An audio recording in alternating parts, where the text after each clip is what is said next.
Friend is obsessively copying my personality.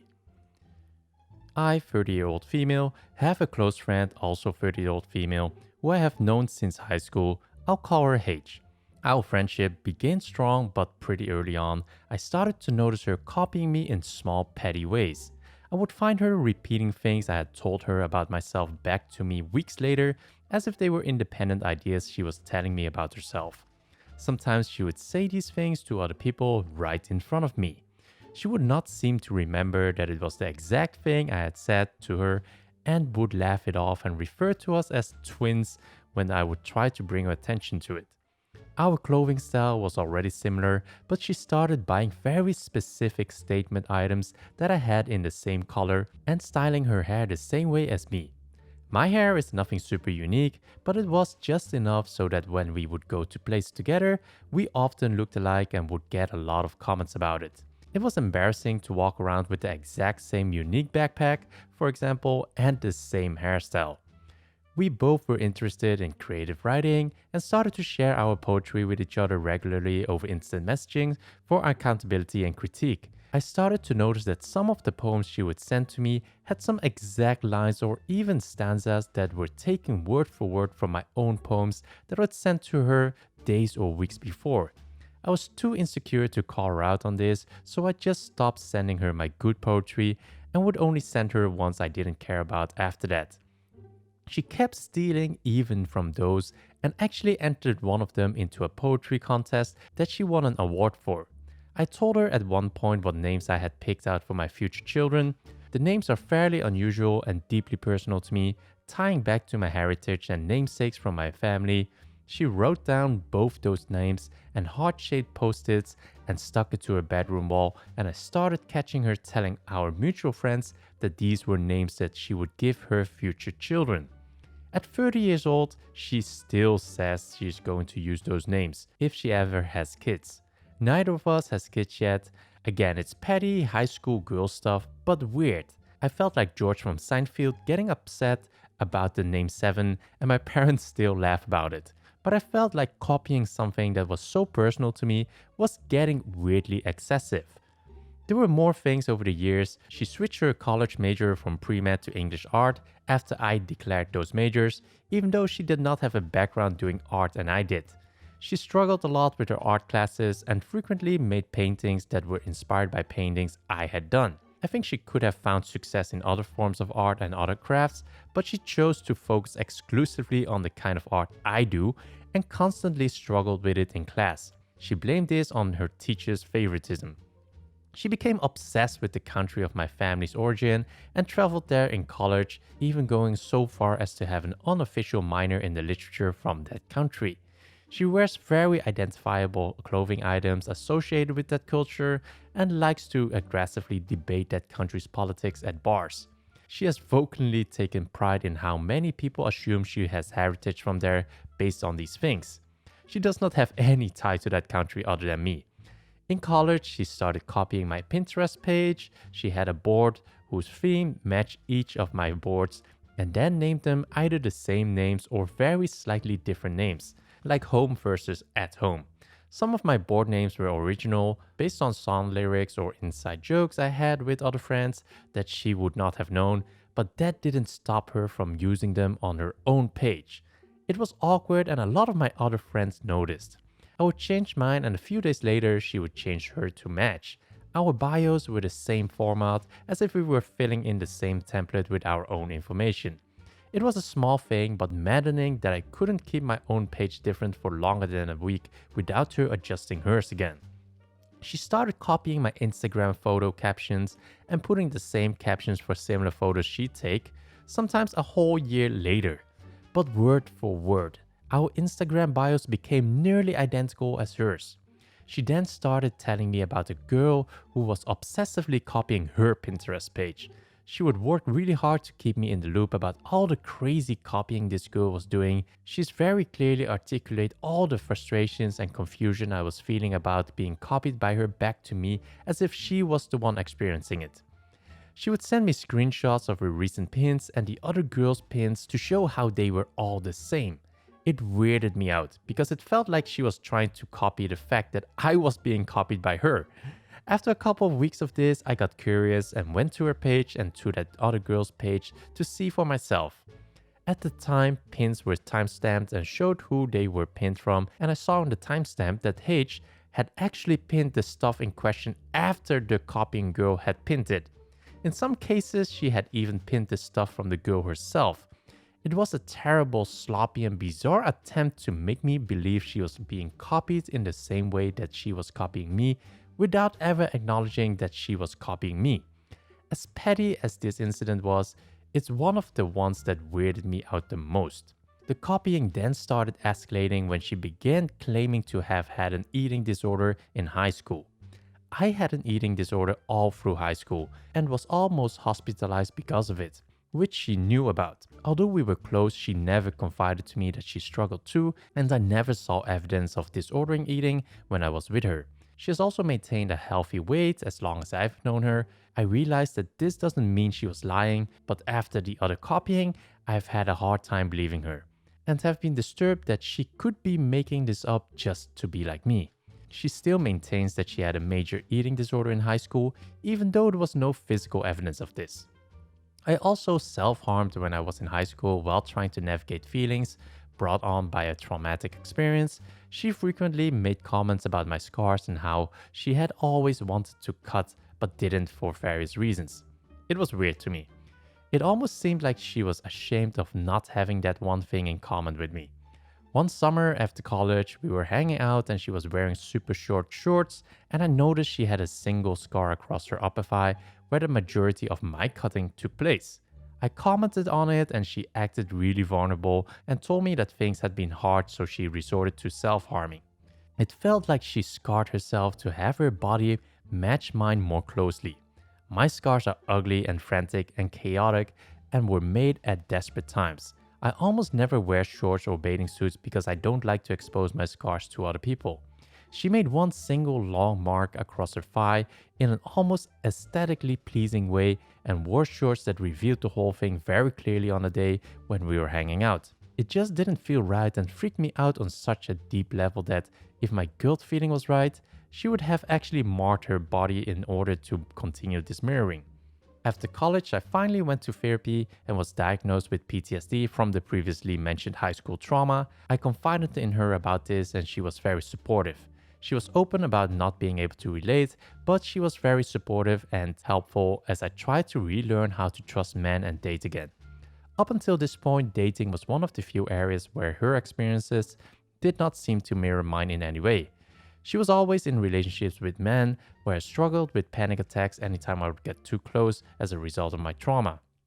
I went to graduate school in another country and eventually did start dating and mostly just growing as a person. She stayed in the US and started working at a well-paying job that she was good at, but said she hated it. She often commented that she felt like she should be doing what I'm doing and going to grad school for the same thing I was there for. I tried to be supportive and told her she should do what she wants to do with her life, but that there was nothing wrong with staying at her job if she found that rewarding. I wanted her to know that living a life different than mine is okay for her to do so, because it honestly was seeming like her life was being made worse every time she followed my example. Eventually, a guy that I had rejected began stalking me and really made me fear for my safety. I felt isolated in this new country and relied a lot on H to talk me through my fears over Skype while trying to figure out a safety plan. It was a terrifying experience and I ended up moving back to the US as a result, while spending weekends with H and her friends back in the US. I started overhearing her talking with her friends about having PTSD. She did this a few times and I ignored it, but then she started dropping it into conversations with me, clearly expecting my validation. I asked her why she thought she had PTSD because to my knowledge, she had not experienced anything that would typically lead to it, and had never gone to therapy or been otherwise diagnosed by a doctor. She told me that she broke up with her boyfriend, he started stalking her and she feared for her life and developed it from that experience. I thought it was a weird coincidence that we would both experiencing stalking in such a similar way only a few months apart, but I tried to give her the benefit of the doubt. It bothered me though because she started making it a big part of her identity and constantly bringing it up with me and with anyone else we were with. She turned any reference to stalking into a thing about her, which felt weird, so shortly after I had experienced a terrifying stalking ordeal, it felt like there was no room for me to process my own experiences, and she had claimed them as her own, the way she did with eating disorders and self-harm. Furthermore, as she started to describe the various stalking events she experienced with her ex, it became clear that it likely wasn't stalking after all. What happened was she broke up her 3-year relationship without warning or explanation and then ghosted her boyfriend, who already has abandonment issues due to being adopted. When he tried to contact her to talk about why she dumped him, she told him she did not want to speak to him or see him. After that, any attempt he made at contacting her to figure out what was going on, she labeled as stalking and responded by threatening to call the police, etc. She genuinely worked herself up about it. She would hang out with a friend she met through him, and if that friend brought up his name, she would use that as validation that he was keeping tabs on her and would send her into panic mode, which I'd be expected to help her through. He never actually crossed the line as far as I could tell, but it became apparent that some part of her had begun to believe that she was actually in danger, even without any evidence that she was. It was as if she had fused our two experiences in her mind. It made me kind of sick hearing about it because it's clear he was in a lot of pain, and now a lot of their mutual friends have been told that he's an abusive stalker, which he's not. I tried to correct some of her assertions, saying, "That sounds like reasonable behavior to me," or "Stalkers don't typically do that," and she would immediately agree and brush it off, but then would escalate the next story she told me. It felt like the more I challenged her, the more I was educating her on how to be more convincing the next time. So I stopped. I now try to avoid talking about him, and she mostly does the same, but still maintains that she has PTSD and experienced stalking from an abusive ex. She's also fairly possessive of our friendship. In college, I started meeting other friends that I grew close to, and it clearly made her uncomfortable.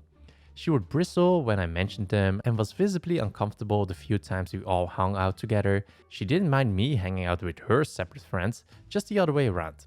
One time she actually staged a kind of intervention with me when we were alone at her apartment, saying she felt like I liked my other friends better than her. I don't know how to explain it, but the situation made me feel deeply unsettled. I found myself trying to assure that she mattered to me a great deal without denying my friendship for this other woman. I tried to gently remind her that we were not dating, so I was allowed to have multiple friends, but it did not seem like she internalized this. I am now in a very solid romantic relationship for the first time, and this has presented a challenge to my friendship with H. She was giddy and excited for me early on when there was a cute guy I liked that did cute flirty things with me, but as things began to get serious, she got more withdrawn about it. She started having regular meltdowns whenever we would hang out, getting extremely drunk very fast, seemingly drunker than would make sense for the amount we had consumed, and would rant about how she was going to die alone and I would get to be with him.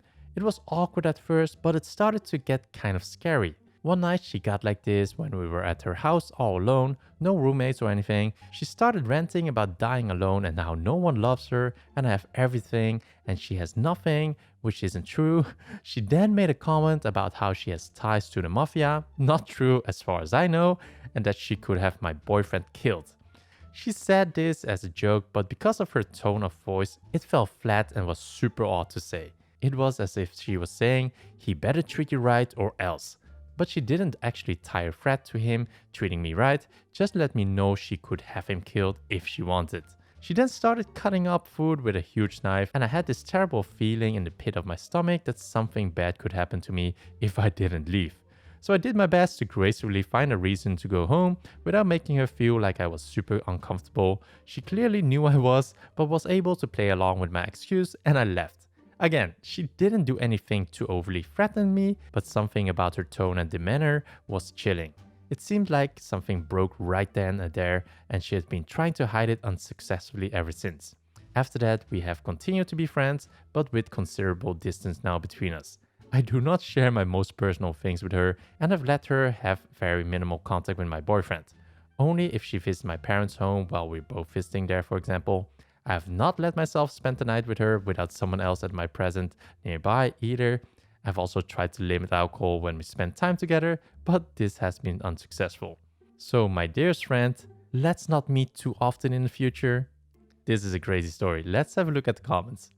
Okay, you seriously need to stop being friends with her. Not only is her copying weird and creepy, but she sounds like she got a few screws loose in very important places. This feels like it could be a precursor to stalking, so I would be very careful. This is not normal behavior and shouldn't be treated as such, not that you did. Attempting to copy your mental health struggles and the trauma that you've gone through isn't normal or okay. I really hope that she doesn't escalate it any further than she already has. I can understand why you didn't dump her already. It can be daunting to try to stand up for yourself in situations where you fear you might end up sounding like the crazy one yourself. Hey, I seen you copy my Pinterest tags, etc. And then they reply all shocked and innocent, like, what are you talking about?